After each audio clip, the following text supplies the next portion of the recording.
player ဘွားဖြစ် manager ဘွားဖြစ်ပြင်မအောင်ဂိမ်းထဲမှာအောင်ကျန်တဲ့ Johan Cruyff အားလုံးမင်္ဂလာပါကျွန်တော်တို့ Yes Action ပါဒီနေ့ကတော့တဖန်ပြန်လာတဲ့ World Classic ထဲမှာ Johan Cruyff အကြောင်း review လုပ်ပြမှာဖြစ်ပါတယ် Special skill momentum dribbling နဲ့လာတယ် Booster man manager man ဆိုရင်ဂိမ်းထဲမှာ1 city တက်မယ် Pelly အကြောင်းကတော့ကျွန်တော်ခြေတစ်ခေါက်ကလာတော့ review လုပ်ပေးပြီးသွားပြီကြည့်နေဆိုရင်ကျွန်တော် wall ထဲမှာအောက်ကိုဆွဲပြီးတော့ Pelly review ကိုသွားကြည့်လို့ရတယ် Play style ကတော့အားလုံးကြိုက်တဲ့ whole player နဲ့လာတယ် AMF လည်းအဆင်ပြေတယ်လို့ second strike ကလည်းအဆင်ပြေတယ်ဒါပေမဲ့ CMF ကတော့အဆင်မပြေပါဘူးအဲ့ဒါဆိုရင်သူ့ရဲ့ stat လေးကျွန်တော်တို့ချက်ကြည့်အောင်တိုက်စစ် RPU ကစားသမားဖြစ်တဲ့အတွက် offensive awareness တွေ speed တွေ acceleration တွေကပြောကြမလို့အကုန်လုံး90ကျော်ပဲဒါအပြင်မှာအပြင်အတိုင်းပဲလိန်ခေါက်ကလည်းကျန်းတဲ့အတွက် ball control တွေ dribbling တွေ tight position တွေကတော့90ကျော် AMF ဖြစ်တဲ့အတွက် low pass loft pass တွေကလည်း90ကျော်နဲ့80ကျော်အနေထားမှာရှိတယ်ဒါအပြင်ဘယ်လိုအနေထားဖြစ်ဖြစ်လူပေးရတာအဆင်ပြေအောင် shooting ကန်ရတာအဆင်ပြေအောင်လိန်ခေါက်ရတာအဆင်ပြေအောင်လို့ balance ကိုလည်း91တီထည့်ပေးထားတယ်တပွဲလုံးမဟုတ်တော့မိနစ်80ကျော်လောက်ဒီကောင်းကောင်းပြေးလွှာဆော်ကစားလို့ရမယ် stamina ကိုလည်း84ထိထည့်ပေးထားတယ် kicking power 89ပဲရှိတဲ့အတွက် kick ပြောက်တွေပါကန်နိုင်မှာတော့မဟုတ် career လည်း84ပဲရှိတဲ့အတွက်ဒါကြီး white ကန်တာတွေပါမှာကောင်းတဲ့အနေထားတော့မရှိဘူး finishing လည်း85ပဲရှိတဲ့အတွက်ပုံမှန်ပါပဲ stat တွေကြည့်လိုက်ရင်တော့ဟာဒီကောင်ကြီးကပုံမှန် AMF တွေလိုပါပဲအဲ့လိုထင်ကောင်းထင်နိုင်မယ်ကျွန်တော်လည်းအဲ့လို stat တွေကြည့်ပြီးတော့ထင်တယ်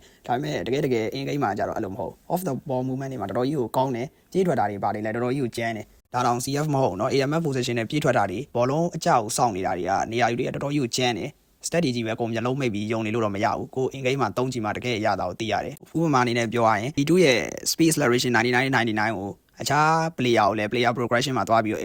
99ဖြစ်လဲ B2 လောက်တော့ပြေးမှာမဟုတ်ဘူးဘာလို့လဲဆိုတော့အင်ဂိမ်းမှာသူ့အနေထားနဲ့သူသတ်မှတ်ထားတဲ့ကျွန်တော်တို့မမြင်နိုင်တဲ့ဟာလေးတွေရောရှိတယ်သူ့မှာပေးရင်ပါတဲ့ skill တွေဆိုလဲကြည့်လိုက် AMF တယောက်အတွက်ကောအဆုံးသက်ပိုင်းအတွက်ကောလုံလောက်တဲ့ skill တွေအကုန်ထည့်ပေးထားတယ်ဒါပေမဲ့တော်တော်ကြီးစိတ်ပြတ်ဖို့ကောင်းတဲ့ဟာတစ်ခုရှိတယ် special skill ကို momentum dribbling ထည့်ပေးပြီးတော့ double touch ကြီးကိုဖြုတ်ထားတာကြီးတော့အတိတ်ပဲတော့မရှိဘူးဆိုပြောရလဲများသွားပြီဆိုတော့ကျွန်တော်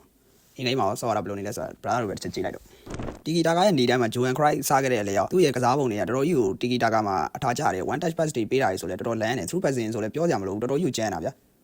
ကျွန်တော်အမြင်ပြောရရင်တော့ position game ရော quick counter ရော long ball counter ရောမှာအဆင်ပြေဆုံး AMF လို့မြင်တယ်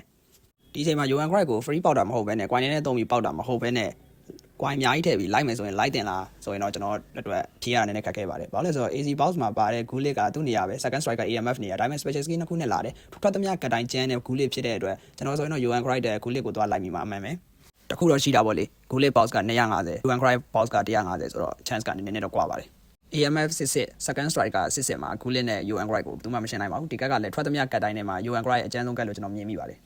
ဒီနေ့ဗီဒီယိုတော့လောက်ပါပဲ brother တို့ရောပေါက်ပြီးသွားကြပြီလား Johan Cruyff ကို free နဲ့ရလားဒါမှမဟုတ်လိုက်တာလား